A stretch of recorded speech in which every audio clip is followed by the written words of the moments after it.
오늘이 4월 17일이고요. 어제 4월 16일은 세월호 참사가 일어난 지 9주기가 되는 날이었습니다. 이번 세월호 9주기는 작년 이태원 참사 아픔과 함께 이어져서 마음이 더 시리다는 분들 많았는데요. 이제는 참사 원인 규명 작업과는 별개로 또 치유를 위한 대책도 필요하다는 얘기가 나오고 있습니다. 또 세월호 유족들도 이태원 참사 유족들도 떠난 가족을 온전히 추모하고 기억할 수 있는 공간을 원하고 있는데 이 추모 공간을 둘러싼 사회적 갈등 여전히 이어지고 있습니다. 우리는 어떻게 참사를 기억하고 추모해야 할지요? 한국 트라우마 스트레스 학회장인 백종우 경희대 정신건강의학과 교수와 이야기 나눠보겠습니다. 교수님 안녕하십니까? 네, 안녕하십니까. 예, 자 세월호 9주기였습니다. 어제였고요. 이 반복될 때마다 일각에서 그런 목소리들이 나와요. 뭐 이만하면 됐다, 그만할 때 되지 않았나. 네. 그래서 한번 여쭤보고 싶은데요. 트라우마에도 이만하면 됐다 할 수 있는 유효기간 같은 게 있습니까? 뭐 그런 생각을 하신 분도 있겠죠. 9년이 지났으면.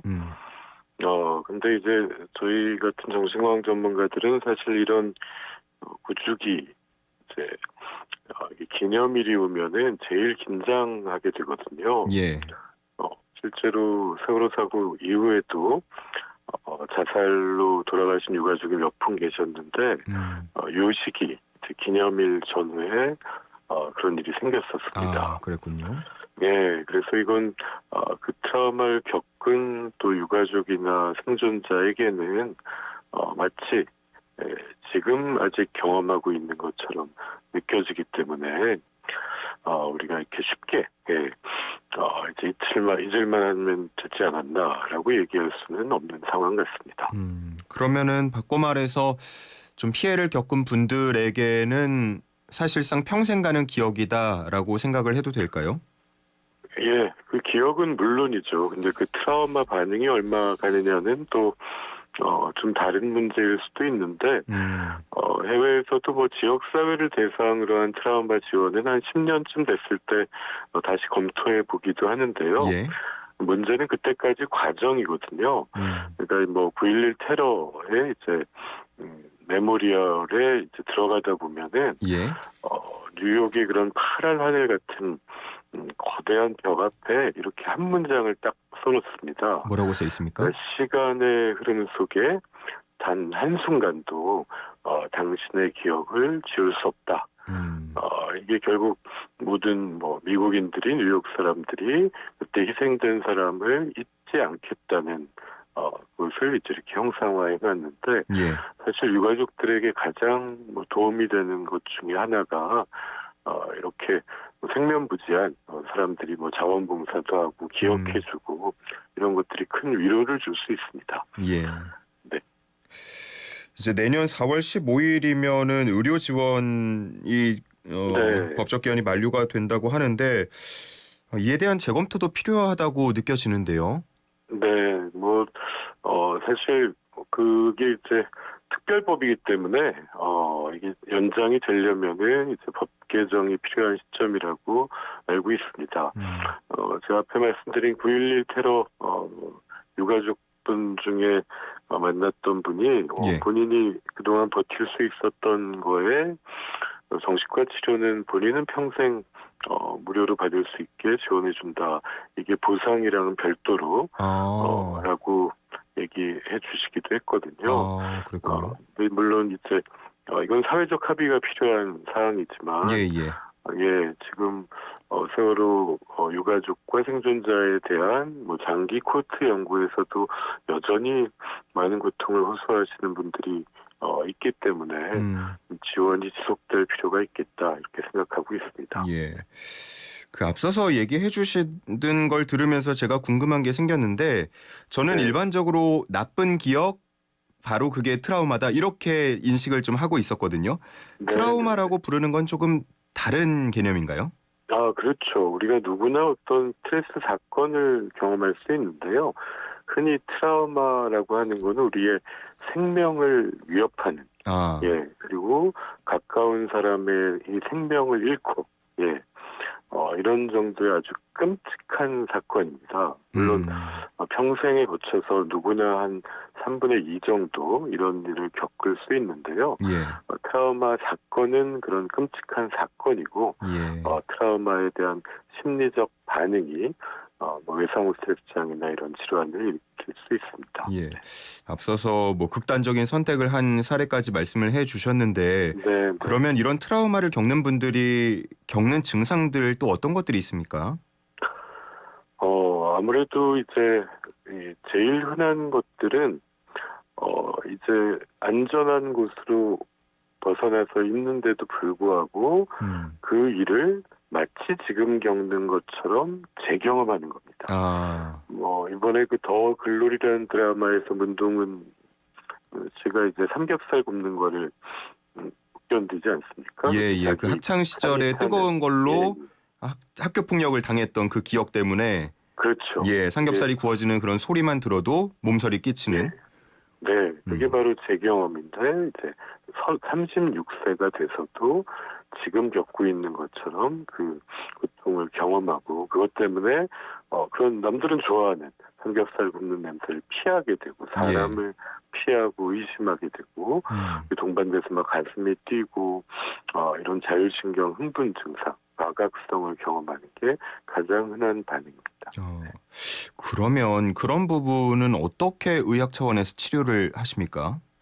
의학적으로는 뭐 이런 외상, 트라우마 중심의 뭐 임시행동 치료, 또 약물 치료, 노출 치료 여러 가지 방법이 있지만 가장 중요한 거는 이제 초반에 이게 만성화되지 않게 적극적으로 대처하는 거고요. 초반이라고 하면 어느 정도일까요? 재난 초기라는 게 대개 1개월, 3개월 그리고 1년 내에 자원을 집중하는 게 중요하다고 뭐 대부분의 해외 가이드라인도 입을 모으고 있고요. 이게 한번 만성화되면 참 오래 갈 수 있습니다. 10년, 20년 갈 수 있기 때문에 초기에 집중해야 되는 게 매우 중요합니다. 예. 앞서서 이제 트라우마라고 하면 생명과 연관됐다라고 말씀을 해 주셨는데 그러다 보니까 이번에 유족 측 인터뷰 중에 그런 문구가 좀 눈에 띄더라고요. 진상규명 활동이 트라우마 치유다. 이 말에는 좀 일리가 있나요? 의학적으로 봤을 때는? 그 부분은 이제 우리가 이제 개인적인 사고와 같은 경우에 이제 개인적 접근 애도를 지원하고 트라우마 치료하는 게 중요한데 이런 이제 사회적 재난 같은 경우는 사회적인 애도가 굉장히 중요합니다. 그래 개인적인 접근만으로는 불가능한데 그 중에 하나가 이 유가족들이 우리 가족이 어떻게 해서 이런 일이 생겼느냐가 납득되게 되는 게 첫 출발이거든요. 그래서 유가족들이 뭐 진상 규명을 요구하는 것들은 그런 면에서 충분히 이해가 갈 수 있는 면이 있다고 보고 있고요. 사실 이런 또 현실에서 매우 어려운 거지만 이제 정의가 확립되고 충분히 납득될 만한 사회적 애도가 진행됐을 때 결과가 되게 제일 좋습니다. 트라우마 치유에 있어서는. 자, 앞서서 잠깐 말씀을 해주시기도 했지만 이 트라우마가 조금 가라앉을만 하면은 유족들을 다시 괴롭히는 게 2차 가해입니다. 온라인상에서 주로 이루어지기도 하지만 가끔은 관계자 혹은 책임자 입에서 그런 얘기가 나오면서 좀 많이 상처를 입곤 하는데 이런 2차 가해를 하는 사람들의 심리 저로서는 이해가 잘 안 되거든요. 어떻게 봐야 됩니까? 뭐 저도 거의 매일 듣는 것들이 뭐 유가족이나 생존자들이 나중에는 이 2차 가해가 가장 힘든 일이었다고 뭐 입을 모으시게 되는데요. 우리나라만 있는 건 아닙니다. 해외에도 이런 일은 여러 번 반복되어 오고 있는데 요즘에는 이제 인터넷 뭐 이렇게 익명 뒤에 숨어서 사회적 약자를 공격하면서 만족을 느끼는 그런 경우도 있고 어떤 본인의 이익이나 뭐 어떤 생각이 뭐 권리나 이런 게 침해당한다고 느끼는 분도 있고 그런 남의 트라우마가 불편하고 보기 싫다는 분도 있는데 일부는 이제 이 보상을 요구하는 거 아니냐 그렇죠. 뭐 이렇게 해서 또 이제 피해 생존자들을 또 공격하시는 경우도 있는데 저희가 해외의 유가족들을 만날 때 굉장히 놀란 게 보상 액수를 언론에서 절대 쓰지 않는다 그러더라고요. 아, 그래요? 관행으로. 그래서 어떻게 그럴 수가 있냐. 우리나라에서는 그 보상과 관련해가지고 보도가 그렇죠. 나오면 유족들이 많이 공격받는 경우도 종종 있다 그랬더니 벌써 수십 년 전부터 그런 걸 했던 게 별다르게 사회에 도움이 되지 않기 때문에 예.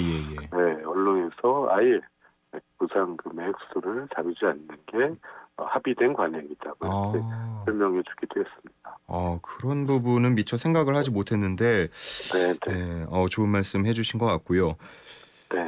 참사 유족들에 대한 비난 이번에 이태원 참사 때도 또다시 반복이 됐습니다. 그런 모습을 보면서 우리 사회의 트라우마 감수성이 많이 떨어진다. 교수님께서 지적하신 바 있는 걸로 알고 있는데 어떤 내용인가요? 우리 한국 사회가 이제 한국 전쟁을 겪기도 하고 예. 대부분 트라우마를 많이 겪었죠. 근데 성장이 우선이었을 때는 이걸 감당하는 게 결국 당한 개인과 가족의 몫이었다고 생각합니다. 근데 이게 해외에서도 선진국이 돼가면서 이걸 국가적 재난, 사회적 재난은 사회가 함께 그리고 공동체가 기억하고 추모해야 이게 위로할 수 있고 이걸 통해서 이제 이런 일을 다시는 겪지 않는 게 선진국이다. 예. 이런 인식을 자리 잡는 거라고 생각되거든요. 그런 의미에서 우리도 많이 나아지고 있지만 아직까지도 오히려 피해자들에게 비난을 하거나 이런 것들은 우리가 다시 생각해봐야 된다. 예. 인터넷에서 그렇게 적극적으로 2차 가해성 댓글을 달지 않더라도 네. 우리 동네에 추모 시설이 들어온다. 우리 동네에 무언가 기념관이 들어온다라고 하면 조금 꺼림칙하게 느끼는 분들도 많은 것 같아요. 지금 역시도 마찬가지인데 이런 좀 추모 시설을 흉한 곳이나 무서운 곳으로 인식하는 경우도 우리 사회에 많은 것 같은데 어떻게 보세요? 실제 백화점 저희 붕괴 사고에는 전혀 관계없는 아파트가 있고 또 이제 다리가 무너진 곳의 위령탑은 거의 찾기가 매우 어려운 위치에 있으니까요. 예. 근데 그게 이제 과거에 추모와 관련된 것을 보이지 않는 것에 두고 우리가 앞으로 달려나갔어야 했다면 지금은 이제 모두가 함께 기억하고 사실 9.11 테러 20주년에 미국 대통령, 대통령 후보들 다 참여했거든요. 예. 그래서 그 사회가 함께 기억하는 노력들이 고통을 줄이고 또 우리 누구나 또 그 상황이 될 수 있지도 않겠습니까? 나도 트라우마의 피해를 자가 될 수도 있고 또 이런 일을 다시 겪지 않는 것은 모두에게 도움이 되는 일이 아닌가 생각합니다. 예. 자, 세월호 같은 경우에는 지금 추모 공간이 계속해서 시간이 미뤄지고 있어요. 첫 삽도 뜨지 못하고 있는 상황인데 이 추모에 있어서 공간이라는 개념의 의미를 어떻게 보시는지도 궁금하네요. 저는 사실 이번에 이태원 참사 관련해서는 가장 안타까운 게 아직까지 텐트에 계신 상황인데 사실 세월호 사고 이후에도 4월 달에 유가족을 위한 공간이 임시로 설치됐었거든요. 예. 그래서 이 유족들의 이때는 이게 트라우마를 겪고 나면 세상이 안전한지 사람이 믿을 만한지 근본적인 의문을 갖게 됩니다. 이때 그래도 마음을 열 수 있는 게 먼저 겪어본 트라우마 생존자거든요. 예. 그리고 유족들 서로를 위로하는 거고요. 생존자들도 그렇고.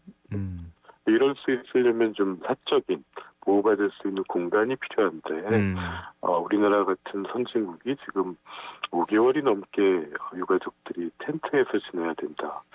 참 안타까운 일이라고 생각합니다. 사회적 합의를 통해서 좀 빨리 해결이 됐으면 합니다. 예. 이번 기념식 때 보면은 세월호 유족 측 그리고 이태원 참사 유족 측 함께 만나는 모습을 보이기도 했는데 이렇게 비슷한 아픔을 가진 분들이 교류하고 의사소통하는 거 도움이 됩니까? 대부분의 트라우마 치유 가이드라인에서 이거를 이제 동료 지원가라는 일종의 직업으로 만들기도 합니다. 미국의 보훈처 같으면 예. 먼저 퇴역한 제대 군인이 예를 들어 뭐 외상후 스트레스 장애로 집 밖으로 꼼짝도 안 하고 나오지 않으려는 분을 정신건강 전문가가 찾아가서는 이게 안 되는데 예. 먼저 전쟁을 경험했던 동료가 찾아가면 마음을 열더라는 거죠. 이걸 아예 보훈처에서 직업으로 만들어서 활용하고 있거든요. 예. 그런 의미에서 먼저 겪은 유족들을 위로하는 것은 굉장히 도움이 될 수 있다고 생각합니다. 그렇군요. 뭐 서로 아픔을 공유하는 것도 중요하겠고 또 앞서서 말씀해 주신 것처럼 시, 정부 이렇게 대화도 좀 자주 이루어졌으면 하는데 그런 좀 단절이 있는 것 같아서 안타깝다는 생각 함께 들고요. 이번에 이제 구주기를 겪으면서 추모, 애도 잘하는 방법, 제대로 하는 방법에 대해서 관심을 또 많이들 가지시더라고요. 이런 참사를 우리가 제대로 추모하고 또 기억할 수 있는 방법이라고 하면 어떤 것들이 있을까요? 맞습니다. 저는 그 9.11 테러 추모관에서 제일 놀란 거는 거기에 모든 이제 희생자들의 동의한 분들은 살았을 때의 사진, 이분들의 기록 이것들을 다 모아놓고 볼 수 있게 해놨습니다. 예. 고통스러운 건데 우리가 기억하는 이유는 좀 더 나은 사회, 보다 안전한 사회를 위해서고 이렇게 오래 기억해주는 분들이 많을수록 유족들의 아픔도 우리 사회의 아픔도 치유될 수 있다고 생각합니다. 그걸 통해서 좀 더 기대한다면 이번에 특히 우리 세월호 생존 학생 중에 이제 응급구조사로 성장한 분위기가 참 여러 사람들에게 감동을 주기도 했는데요. 해외에도 실제 영국의 축구 경기장 사고나 이런 생존자가 이제 재난 전문가로 성장해서 이번에 우리 이태원 사고 때도 또 도움을 주기도 했는데요. 이런 또 고통 속에서 이걸 극복하는 노력들이 또 사회적으로 또 인정받고 함께 한다면 치유를 빨리 하는 데 큰 도움이 된다고 생각합니다. 예. 말씀해 주신 장혜진 씨 사례의 경우에도 사실 이게 스킨스쿠버 자격증을 따고 응급구조사가 되고 그 트라우마가 계속 반복이 됐을지 않을까 좀 걱정이 저는 사연을 보면서 들었는데 그럼요. 이렇게 직접적으로 마주해서 이겨내는 것도 트라우마 극복의 방법이 될 수 있습니까? 우리가 트라우마라는 건 너무 압도적인 고통이기 때문에 사실은 그 기억이 다 조각조각 나서 그 뾰족한 상처들이 우리 마음 안을 돌아다니면서 찔러서 아프거든요. 이걸 극복하려면 정면으로 마주하고 그러려면 준비도 필요하고 단계를 거쳐야 되지만 그래서 이걸 직시하고 오히려 그 얼마나 힘들었겠습니까? 물속에 뛰어들고 또 그런 장면을 봐야 되는 사실 그게 가장 치유적이고 또 성장에 도움이 되는 행동이기 때문에 저희가 봐도 참 대단하다 싶었고 응원하고 싶었습니다. 자 이제 마무리 말씀을 부탁드려야 할 텐데요. 앞서서 언론에 대한 당부도 좀 힌트를 주셨고 좀 정부 혹은 또 우리 많은 시민분들께 하시고 싶은 말씀이 있을 것 같아요. 마무리 말씀 좀 부탁드리겠습니다. 이런 일이 트라우마 재난이 안 생기는 나라가 선진국이 아니라 한번 겪고 나서 다시는 이런 일이 안 생길 시스템을 기억하고 그래서 아픈 분들을 위로하는 이전에 이것들이 개인과 가족이 했다면 이제 사회가 함께하는 게 선진국이 아닌가 이렇게 생각합니다. 그 생면부지한 사람의 마음에서 우러난 행동이 가장 큰 위로를 줄 수 있기 때문에 저희가 함께 할 수 있으면 좋겠습니다. 네, 알겠습니다. 자, 오늘 말씀 여기서 정리하겠습니다. 고맙습니다. 네, 감사합니다. 지금까지 백종우 한국트라우마 스트레스 학회장과 함께했습니다.